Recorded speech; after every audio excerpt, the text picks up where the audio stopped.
quite specific about that. What are you going to do about that? You keep talking about making Nigeria better in specific terms, because talking about the economy in terms of private sector led seems as if you're trying to build a government for the rich, by the rich.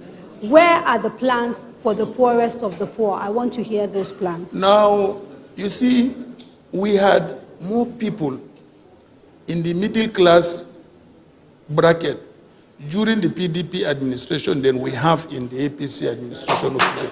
The middle class is completely eliminated.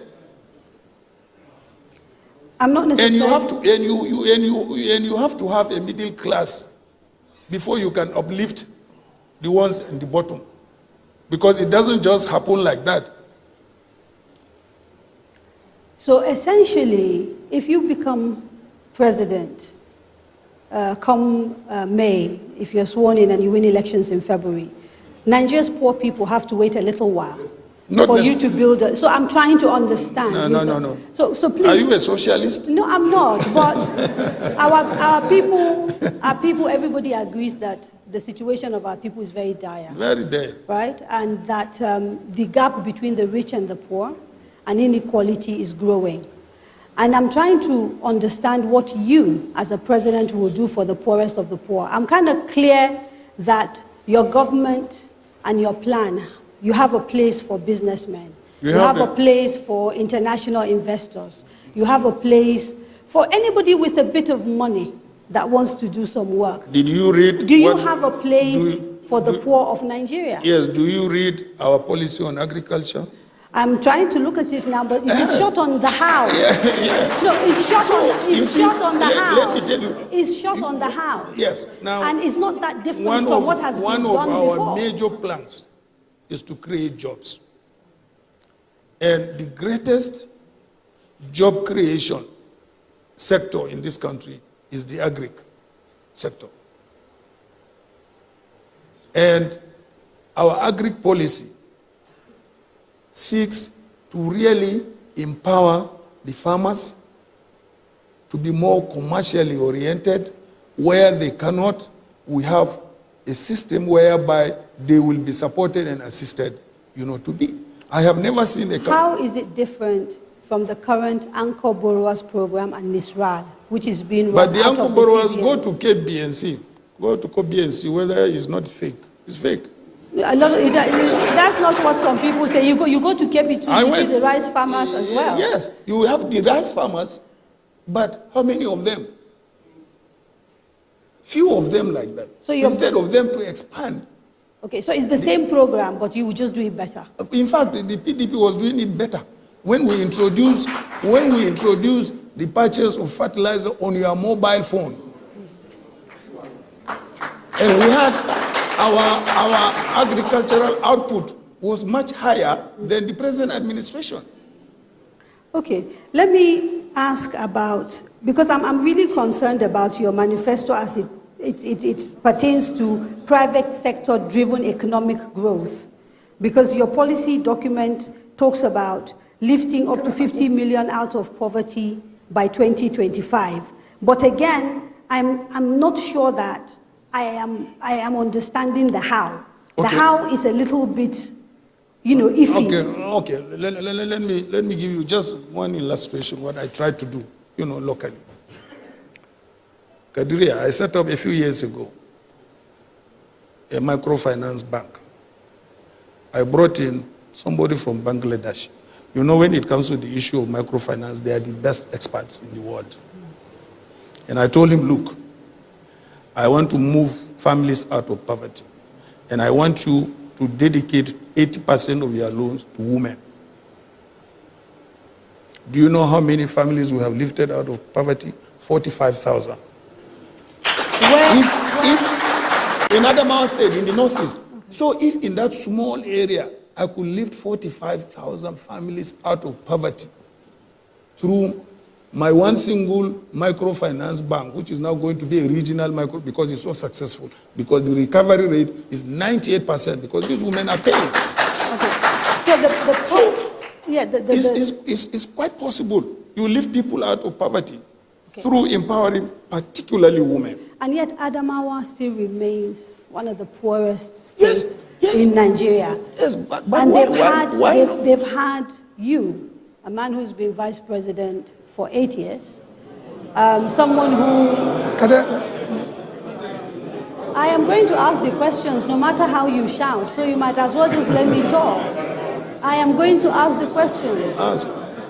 So the Adamawa still remains one of the poorest countries, and therefore, if you talk about people who want to look at antecedents, because you kept talking about your record, and so it's a fair question for people to ask, if your home state has not seen an appreciable change as a result of your major sitting in an office of that of the vice president, why should we believe you would do better for the rest of Nigeria? Again, you have got it wrong, because you didn't try to compare what was it before and now. Today, give us the numbers. I may not be able to give you the numbers, but today... So I can tell you. Oh, well, you can tell me, but then you have to convince me that you have the right... I have the numbers. So Adamawa has, for the last 20 years, come in sort of 26th, 27th in the index of poor states in Nigeria. It hasn't shifted much. Maybe one place in the last 20 years. Then it cannot be one place in the last 20 years. It must be maybe in the last 10 years. No. I'm talking about 20 years. I looked at the numbers before coming in here.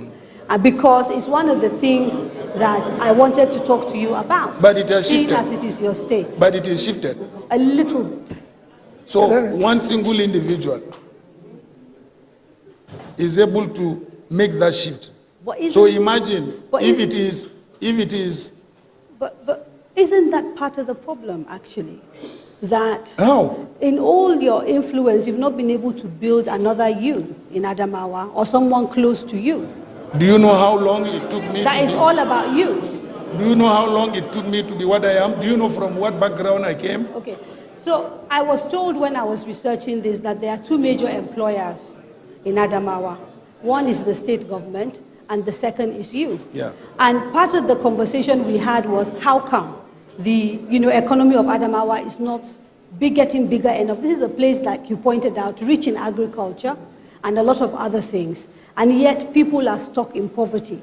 They've had people at the highest possible office.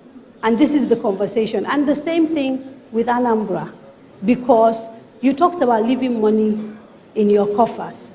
The problem people say is, yes, you left money, but actually the kind of things that you could have done. So you built roads. These are like mundane things that anybody with a bit of money could have done. And that there's nothing tangible that could transform Anambra that you did while you were in office. How will you respond to that? Let me go back to the issue where you discussed about job creation and about what you said about Alhaji Atiku. You showed clearly that in Adamawa, the two major employers is government and him. Let me tell you what you've said. You've actually said that as an individual, he's made a success of his life. And are using that experience, Kadere, if a person can manage a kobo, he can manage an naira. You've shown he's shown success in her own little space. And using this experience, he wants to transform it into a national issue. The people who are there today and those who are arguing don't have such experience. So they don't have such experience. You cannot say of any other presidential candidate that after his state, he's the major employer. Show me one. None of them. So you have not seen what I'm saying about his experience. It is this experience that is going to transform. When you mention issue of job creation, let me add to what he said about when he's going to create 50 million jobs. This is not rocket science. It's been done everywhere globally. Let me just give you an example. Within the last 2 years, India was the highest country with the highest people living with extreme poverty. In 2015, it was 176 million. Nigeria was then about 70. Today, Nigeria is above 90. In fact, World Bank report this year said we're going to top 100. We're getting worse. India have now moved from 176 to 76. So India, in 3 years, have been able to pull out 100 million people out of poverty. Whatever they did to achieve that, we can learn and do exactly that. What we have today in government is that you have people who are incapable of learning becoming teachers. We can learn what they're doing. Okay. You know what Nigeria went to India to do recently? Yeah. To borrow $100 million, 5CT. Let's stop borrowing and learn what they're doing to improve their economy. Again, in issue of job creation, the easiest way to create jobs is to empower your micro, small, and medium businesses. Okay, they are the greatest employer everywhere in the world. You realize that this government actually does have programs doing that. And so the question... let me tell you, the question is always going to be, how is your program we are going to different move, let me tell you, from what is already being done? Thank you very much. Let me tell you why, the difference. It took this government 3 years to even formulate a program. They were in office for 3 years. Atiku Abubakar already have a program. So it's going to move immediately to program implementation, not formulation. We took this for 3 years. And that 3 years was wasted trying to formulate what you can see have fallen like a pack of cards. Because if it took you 2 years to say, I'm going to achieve 4% growth, and you're not achieving 2%, you will even fail based on your own exam you set for yourself. You have even failed when you set the exam for yourself. And that is what is catching up here. It is easy. That experience is hard on a small scale. Is that what is going to transform in a larger scale? And being that both of us, with this direction, we've managed resources. If you have created resources that manage one, it's easier for you to further expand that. And it's very easy. If you don't move this economy where it is private sector driven, you're wasting everybody's time. And so ideologically, you are clear, both of you, that the programs you're going to be pursuing are going to be private sector driven. That's what is obtainable in the world today. It's very simple. Virtually every part of the world is in trouble today because they've realized that capitalism has left a lot of people behind. Which people are in trouble? Hang on, I'll tell you. Which of them? Tell me. I'll tell you. You have problems in America because there's a percentage of Americans that lashed out because they felt left behind. So there's a general there's a problem. There's a problem everywhere. Let me finish, sir, with all due respect. Let me ask my question, please. Okay. Yeah? The point I'm trying to make is that generally this rabid capitalism in pursuit of money is believed to be leaving a lot of people behind and is growing the gap between the rich and the poor. And I'm trying to get clarity from you whether you understand the issues associated with the sort of kind of economy that you want to pursue, especially in a country where already there are major issues of poverty. Leaving people out of poverty has been private sector driven. China has driven 439 million people out of poverty within 15 years. They only achieved it because they took the private sector led. Do not use America and compare. Every society has its own little problems. You cannot use the little problem of America to compare what is happening here.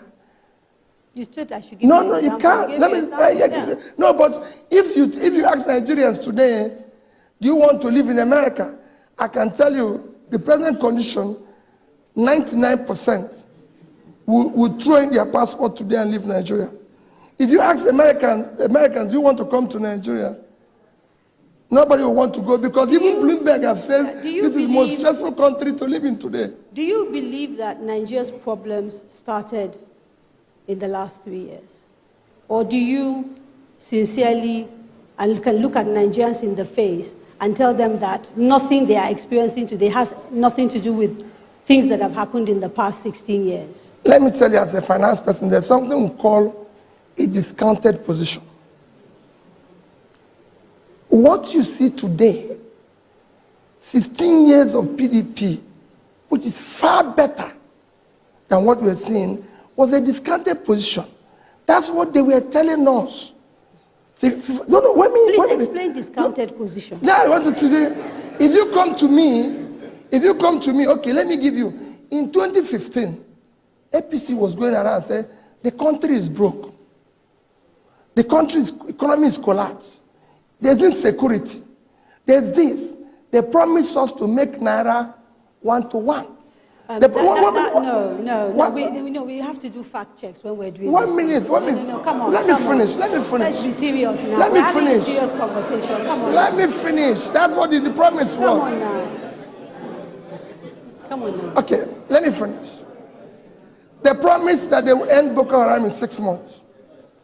They promised that they're going to give Nigerians power.